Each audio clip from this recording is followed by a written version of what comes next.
الحمد لله رب العالمين الصلاة والسلام على خاتم النبيين وعلى آله وصحبه أجمعين أما بعد فأعوذ بالله من الشيطان الرجيم بسم الله الرحمن الرحيم قال الله تعالى في سورة الأعراف فلما آتاهما صالحا جعلا له شركاء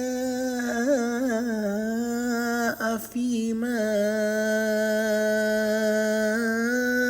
آتاهما فتعالى الله عما يشركون۔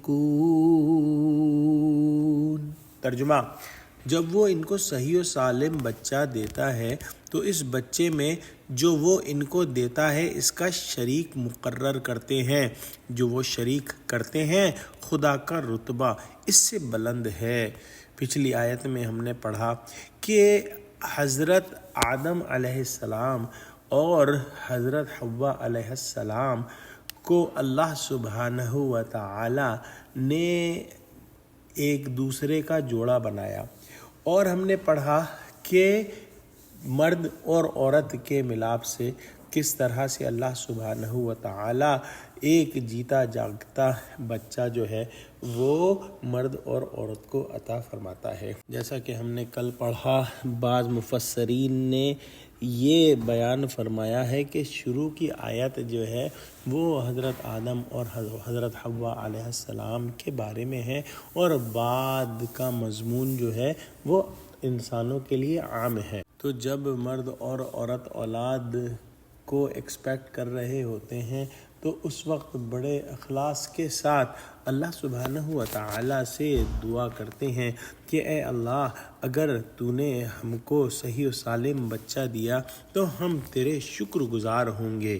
لیکن جب اللہ سبحانہ و تعالی ان کو صحیح و سالم بچہ عطا فرما دیتا ہے تو پھر وہ اللہ سبحانہ و تعالی کی ذات میں شرک کرنا شروع کر دیتے ہیں، اور اس شرک کی کئی جو ہے وہ صورتیں ہیں جو کہ مفسرین نے بیان فرمائی ہیں۔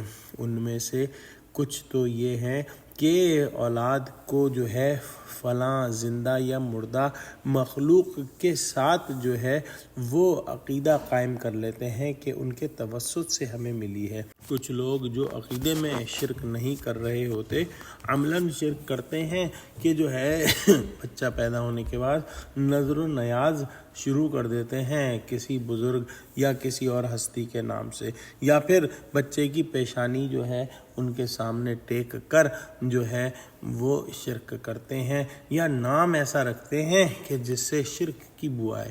جیسا کہ ہم نے کل پڑھا کہ عبد العزہ یا جو ہے عبد الشمس وغیرہ یہ وہی نام ہیں جو کہ شرکیہ نام ہیں۔ لہٰذا جو اللہ سبحانہ و تعالی جو کہ منعم حقیقی ہے اس کا حق اعتقاداً، فعلاً یا قولاً دوسروں کو دیتے ہیں۔ دعا کرتے ہیں کہ اللہ سبحانہ و تعالی ہم کو شرک کے شائبے سے بھی محفوظ رکھا، آمین۔ وآخر دعوانا الحمد للہ رب العالمین۔ السلام علیکم ورحمۃ اللہ وبرکاتہ۔